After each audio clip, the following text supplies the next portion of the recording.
Okay, അപ്പൊ നമ്മൾ നേരത്തെ ചർച്ച നിർത്തിയത് അഖിൽമാരാറിന്റെ വിഷയത്തിലാണ്. അപ്പൊ ഞാൻ എൻ്റെ ഒരു അഭിപ്രായം പറയുകയാണെങ്കിൽ അഖിൽമാരാർ ഇങ്ങനെ പോസ്റ്റ് ചെയ്ത അഖിൽമാരാർ ഇങ്ങനെ ഞാൻ ഈ വിഷയത്തില് മറ്റേ ദുരിതാശ്വാസ നിധിയിൽ കൊടുക്കണില്ല.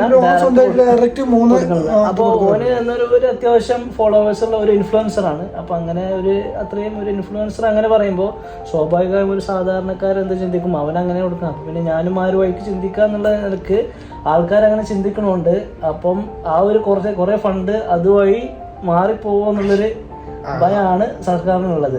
സർക്കാരിന് ഈ പൈസ കിട്ടോ ഇല്ല എന്നുള്ളത് ടെൻഷൻ ഉണ്ട്. കാരണം അതിൽ ഓൾറെഡി ഇപ്പോൾ പല കേസുകളും നടന്നിട്ടുണ്ടായിരുന്നല്ലോ. അപ്പോൾ ഈ ആളുകൾക്ക് ഓൾറെഡി ഇതിലേക്ക് പൈസ കൊടുക്കാനുള്ള ആ ഒരു ടെൻഷൻ, അല്ലെങ്കിൽ ആ കൊടുത്തു കഴിഞ്ഞിട്ട് പ്രത്യേകിച്ച് കാര്യമില്ല, അല്ലെങ്കിൽ അത് അർഹതപ്പെട്ട ആളുകൾക്ക് വർഷങ്ങളിൽ കാണുന്ന ഈ ഇടത് സർക്കാരിന്റെ ഒരുപാട് വീഴ്ചകളുണ്ട്. അതൊക്കെ ആൾക്കാർ എല്ലാം കൂടെ കണക്കൂട്ടി നോക്കുമ്പോൾ ആൾക്കാർ അതിന് വിശ്വാസം കിട്ടുന്നില്ല ആൾക്കാർക്ക്. അല്ല, അവനെതിരെ കേസെടുത്ത എന്തിനാന്നുള്ളത് നമുക്ക് മനസ്സിലായിട്ടില്ല. കാരണം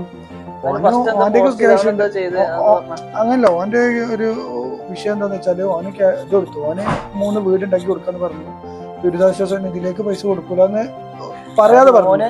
അതിന് കാരണം എന്താന്ന് വെച്ചാല് അതാ ഞാൻ പറഞ്ഞത്, കുറച്ച് മുന്നേ നമ്മൾ ചർച്ച ചെയ്ത വിഷയം എന്താ വെച്ചാല് ഇതുണ്ടല്ലോ, ദുരിതാശ്വാസ നിധിന്റെ പല ഫണ്ടുകളും മിസ്യൂസ് ചെയ്ത് എന്ന് ജനങ്ങൾക്കൊരു ബോധ്യപ്പെട്ടു, അല്ലെങ്കിൽ ജനങ്ങൾക്കൊരു സംശയം ഉണ്ടായി. ബോധ്യപ്പെട്ടുന്നല്ല, സംശയം ഉണ്ടായി.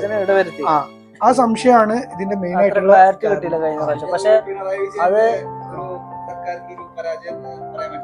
പരാജയങ്ങളിലല്ല ഈ വിഷയത്തിൽ എന്ന് പറഞ്ഞാൽ ഇപ്പൊ ഞാനാണെങ്കിലും നീയാണെങ്കിലും ഇപ്പൊ ഷെരീഫാണെങ്കിലും ഒക്കെ പൈസ കൊടുക്കണെന്തിനാ, അത് ആ ഇതിന് വേണ്ടിയില്ല, അല്ലെങ്കിൽ പ്രളയത്തിന് വേണ്ടി, അല്ലെങ്കിൽ ഇപ്പൊ പൈസ കൊടുക്കുന്നത് വയനാടിന്റെ വേണ്ടിട്ട്. പക്ഷെ അത് ആ സമയത്ത് ഇതുപോലെ ആ ഒരു ഫണ്ടിൽ ഭയങ്കര എന്തോ ഒരു എന്താ പറയാ, ഒരു ജെന്യൂൻ ആയിട്ടുള്ള ഒരു ഇത് നടന്നിട്ടില്ല അതില്.